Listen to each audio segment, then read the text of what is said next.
I nderuar kryetari i Kuvendit të Republikës, zotëri Dimal Basha, e nderuara nënkryetare e Kuvendit të Republikës, zonja Albulena Haxhiu, të nderuar deputet të Kuvendit të dalë nga legjislatura e 9, pas zgjedhjeve të 9 shkurtit si vjet, të nderuar gazetarë dhe punonjës të tjerë të mediave, të dashur qytetarë.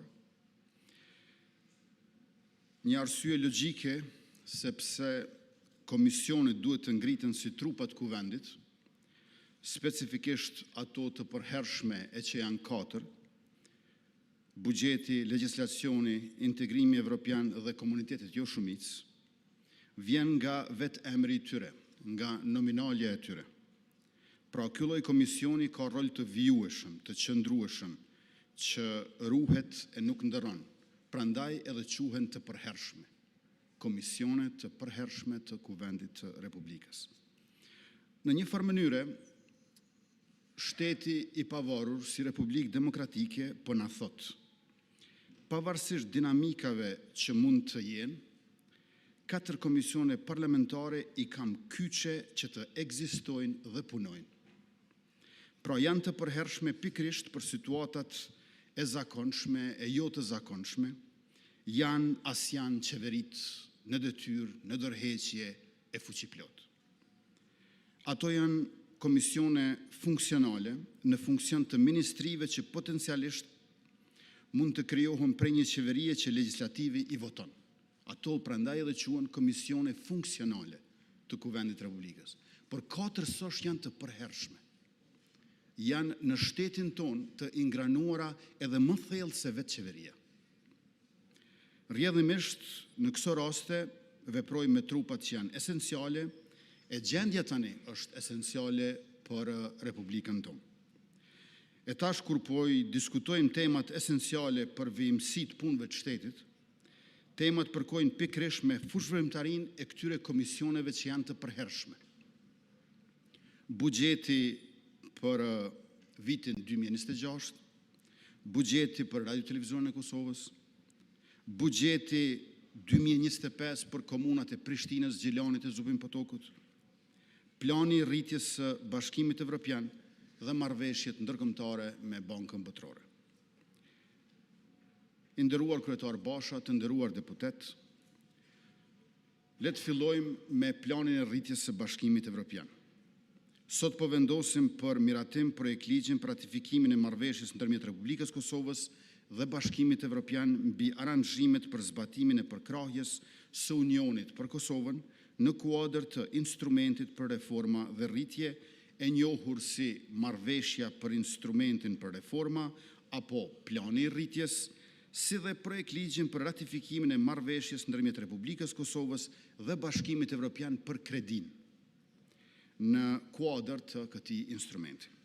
Nga instrumenti për reforma dhe rritje, parashihet të përfitojmë 882.6 milion euro, nga të cilat afër 30% apo 253.3 milion euro janë grante, ndërka që pjesa tjetër 629.3 milion euro janë kredi. Qëllimi i marrëveshjes korniz, teksti së cilës është standard për të gjitha shtetet përfituese, është që të krijohet baza e përgjithshme kontraktuale që mundëson që Kosova të përfitojë nga fondet e Bashkimit Evropian të ofruara në kuadër të instrumentit për reforma dhe rritje. Kurse qëllimi i marrëveshjes për kredin është që të rregullojë kushtet e ndërlidhura specifikisht për marrjen e pjesës së fondeve të Bashkimit Evropian që ofrohen si kredi dhe mënyrën e menaxhimit të tyre. Dua të rikujtoj se si qeveri, kur ishim në mandat të plot, i kemi dhënë rëndësi dhe prioritet këtij instrumenti, ashtu që të respektohen të gjitha afatet e vendosura nga ana e Komisionit Evropian. Ne kemi qenë ndër shtetet e para, në mos të parët, që kemi finalizuar agjendën e reformave dhe këtë e kemi arritur brenda afatit fillestar të vendosur nga Komisioni Evropian, gjersa formalisht e kemi miratuar qysh në tetor të vitit 2024. Megjithatë, pjesërisht nga vonesat në finalizimin e agjendës së reformave nga disa nga shtetet tjera përfituese, e pjesërisht për shkak të punës paralele që është zhvilluar nga vetë Komisioni Evropian për rregulloren e nevojshme për themelimin e këtij instrumenti të ri dhe formatet e marrëveshjeve respektive, nuk ka qenë i mundur procedimi i tyre nga legjislatura e kaluar e Kuvendit. Formati standard përfundimtar i dakorduar i marrëveshjes për instrumentin për reforma për Kosovën është dërguar te ne me 15 nëntor në mënyrë elektronike. Dhe ne kemi kryer nënshkrimin sapo ka ardhur në Kosovë fizikisht dhe është pranuar në qeveri përkatësisht me 27 nëntor, ku po të njëjtën ditë është miratuar projekt ligji për ratifikimin e saj nga qeveria, pra në kohë rekorde prej anës tonë si ekzekutiv. Kurse për marrëveshjen për kredi, ne kemi miratuar nismen me 13 nëntor 2024, mirë po draftin final të marrëveshjes e kemi pranuar pas shpërndarjes së Kuvendit në janar të vitit 2025. Si rezultat, kjo ka pamundësuar që marrëveshjet të hyjnë në fuqi dhe ne si shtet të mos mund përfitojmë nga parafinancimi në vlerë prej 7%, si dhe shumat e alokuara për reformat e implementuara. Andaj, me qenë sa afatet janë fikse dhe po ecin, sepse koha po kalon, ju ftoj sot që të votojmë miratimin e këtyre projekt ligjeve që të fillojmë të përfitojmë nga ky instrument. Koha nuk është burim i ripërtrishëm. Kalon në të kaluarën në pakthim. Çdo vonesë e më tutjeshme e komplikon dhe rrezikon si përfitimin ashtu edhe zbatimin e fondeve. Tjetra, sa i përket marrëveshjeve me Bankën Botërore. Me Bankën Botërore i kemi 3 marrëveshje. Njëra është në vlerë prej 9 milion euro dhe vjen si mbështetje buxhetore, kurse 2 tjerat janë nga 18,6 milion euro secila dhe janë për financim të projekteve aq shumë të nevojshme në arsim e në shëndetësi. Marrëveshja prej 9 milion eurove vjen në kuadër të programit të reformave që kemi zbatuar në bashkëpunim me Bankën Botërore dhe si shpërblim për arritjet, norma e interesit do të jetë 0% për 12 vjet. Pra, kamat 0%. Një kredi me këso kamate 0% do të kishte lakmi secili shtet në çdo kohë. Dhe as që do të diskutohej a duhet miratuar apo jo. Por ja që te ne ka më shumë se një vit që ajo e pret ratifikimin. Nëse ka diçka për të cilat do të hyjmë në histori, është pikërisht kjo, që një kredi me 0% kamat pret ratifikimin një vjet ditë, ndërkohë që nuk do të duhet kishte diskutim fare. Sepse një kredi të këtill, po e ritheksoj, do ta kishte lakmi secili shtet i botës në çdo kohë. Dhe nëse nuk ratifikohet në këtë seancë, e vendi shkon në zgjedhje, atëherë këto mjete, pra 9 milion euro, për të cilet ne si qeveri kemi punuar e jemi angazhuar shumë, do të humbin, sepse ka shumë shtete tjera që e presin me krah të hapur një financim të këtillë. Ngjajshëm edhe 2 marrëveshjet për financim të projekteve. Në arsim parashihet investimin qerë dhe treja, kurse në shëndetësi parashihet ndërtimi i sistemit informativ shëndetësor, që është parakush për funksionalizimin e sigurimit shëndetësor. Nëse këto 2 marrëveshje nuk miratohen sot nga Kuvendi, atëherë edhe mjetet për këto 2 projekte do të humben dhe do të shkaktohen vonesa të pakthyeshme në ndërtim të qerdheve për fëmijë, si dhe në zbatim të sigurimeve shëndetësore. Mëtej, ju e dini që në mbledhjen e 273 të Qeverisë Republikës së Kosovës kemi miratuar buxhetin për vitin 2026. Së pari kam kënaqësinë që të them që është një buxhet më i madh ndonjëherë në vlerë prej rreth 4 miliardë euro, ku 1/4 apo rreth 1 miliard euro janë buxhetuar për investime kapitale. Njërisi me këtë buxhet do të jetë dhënia e pagës së 13 për të gjithë punonjësit e sektorit publik.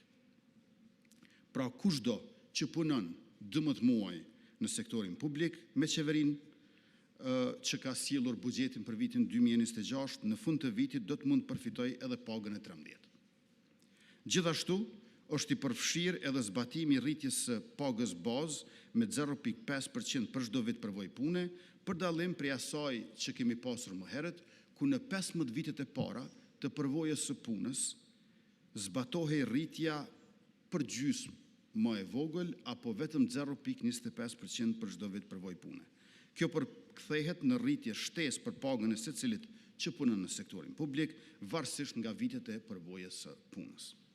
Buxheti që kemi sjellur në kuvend për vitin 2026 përfshin edhe rritjen e pensioneve, shtesave për fëmijë, shtesave për lehona, pagesave për tridh dhe gratë që angazhohen nga superpuna, kompletimi i reformës asistencës sociale e shumë të tjera mbështetje për familjet anëmban Kosovës, pa dallim komune apo komuniteti. Me këtë buxhet rritet mbështetja për barna esenciale, por rritet gjithashtu dhe mbështetja për kulturën dhe për sportin. Rritet mbështetja për ndërmarrësit për sektorin privat dhe për bujqet, por rritet edhe buxheti për investime në infrastrukturë publike. Mirë po, para se gjithashtu me këtë buxhet sigurohet qëndrueshmëria dhe vjushmëria e shtetit ton dhe zhvillimit të tij e progresit shoqëror në vendin ton. Radio Televizioni i Kosovës gjithashtu është në renditë sot. RTK-ja është institucion publik i themeluar nga kuvendi. Dhe kuvendi është përgjegjës për financimin e Radio Televizionit të Kosovës. Buxheti për Radio Televizionin e Kosovës madje as nuk varet nga qeveria. Interaksioni i vetëm i RTK-s është me trupat e kuvendit. Konkretisht me Komisionin për Buxhet, i cili duhet të miratoj alokimin e fondeve për RTK-n. Me atë vendim, thesari me automatizëm bën ekzekutimin e transferit. Pra të rasti i RTK-s kemi një lidhje direkte midis Komisionit për Buxhet të Kuvendit të Republikës me thesarin e shtetit që ndodhet në kuadër të Ministrisë së Financave. Pra as nuk ka propozim e as miratim nga qeveria. Krejt çfarë duhet mund të bëhet për brenda kuvendit duke themeluar Komisionin për Buxhet. Prandaj, nëse për ligjin e buxhetit opozita pas ka vërejtje e brenga në raport me qeverin tonë detyrë, kjo nuk ekziston fare në rastin e RTK-s. Financimi për RTK-n nuk ka të bëj me qeverin. Komisioni për Buxhet, thesari i shtetit. Në gusht të këtij viti, në mungesë të një kuvendi të konstituuar, ne si qeverin detyrë e morëm vendimin që të ofrojmë një zgjidhje imediate, por të përkohshme. Një overdraft, nëse mund të quhet ashtu, e cila do të mbulonte nevojat deri në konstituim kuvendit. Meqense nuk e kishim ende kuvendin të konstituuar, sepse nuk ishte zgjedhur kryesia e kuvendit. Por tash kuvendi është i konstituuar, nuk ka asnjë arsye që të refuzohet miratimi i buxhetit të RTK-s nga kuvendi. Ndërsa qeveria në anën tjetër e ka të pamundur të ofroj overdraft mbi overdraftin. Kur vetë themeluesi Radio Televizionit Kosovës, që është kuvendi i Republikës, refuzon të alokoj buxhetin. Të nderuar deputet, çdo kuvend ka legjitimitet që të marrë vendime në dobi të shtetit e të shoqërisë. Legaliteti vlen për të mbështetur legjitimitetin që kuvendit i buron nga populli. E drejta duhet edhe të ketë efekt në shoqëri. Nuk mjafton të jetë letër procedurash. Demokracia një mend është edhe procedurë, por procedurë për t'i bërë mirë shtetit dhe shoqërisë, jo për t'a blokuar veten apo për t'a pamundsuar dhënien e së mirës.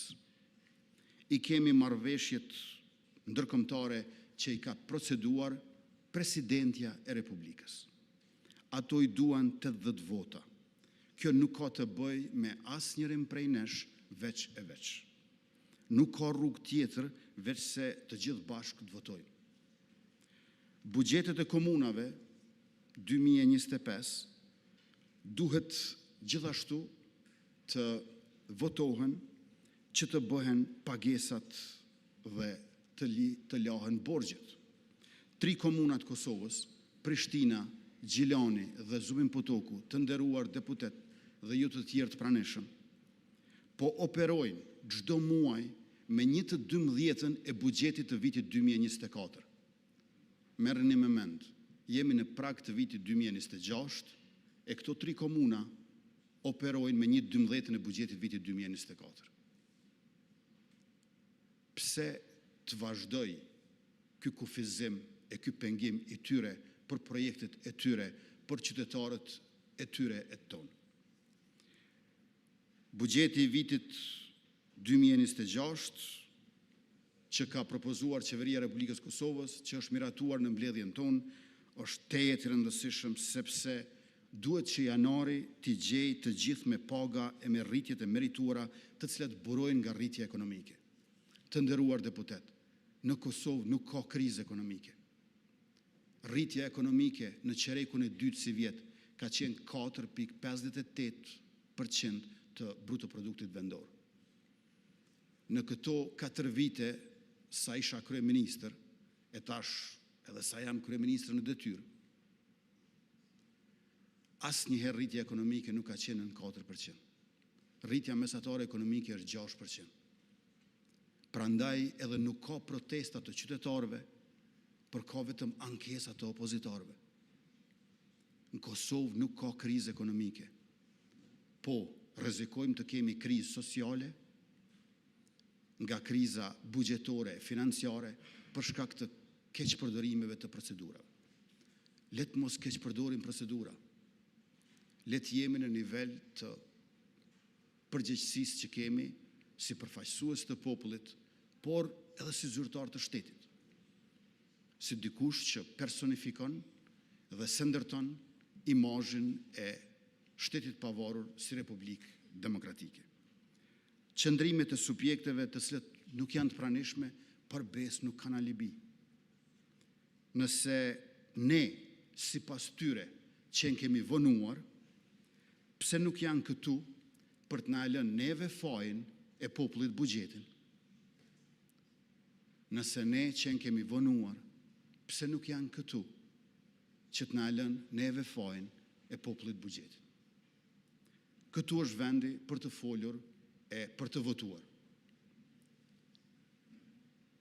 Mbi 200 milion euro humbin pakëthyeshëm, 88 milion euro nga plani i rritjes së Bashkimit Evropian dhe 120 milion euro nga këto 3 marrëveshjet me Bankën Botërore, e për ratifikim të marrëveshjeve ndërkombëtare, ju e dini shumë mirë që nuk mjaftojmë ne, edhe po ta kishim qeverinë, nevojitën 80 vota.